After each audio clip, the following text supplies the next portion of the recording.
À mes yeux, il y a 4 catégories de risques. Les risques de placement, ce sont les risques les plus importants. 3 sous-catégories, rendement insuffisant. Tout système de capitalisation est évidemment très sensible à la volatilité des marchés financiers.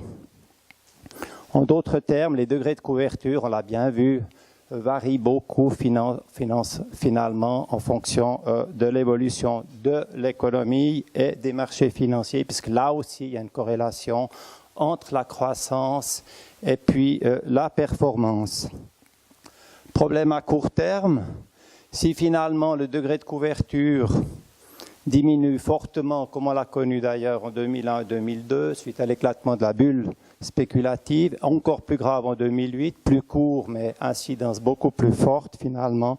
La majorité des caisses de pension sont tombées donc en découvert technique, ce qui n'est pas trop grave parce qu'on sait qu'après 1 ou 2 mauvaises années, en général, il y a des années de reprise qui permettent au fond à la caisse de pension de revenir à un degré de couverture correct. Problème à long terme, c'est là au fond que ça se complique. S'il y a un risque au fond structurel, un risque de financement dessous d'une part, ou bien si effectivement le tiers cotisant à long terme a au fond plus de peine pour au fond réaliser donc d'une part le rendement attendu de la caisse de pension qui doit permettre de couvrir le rendement minimum nécessaire.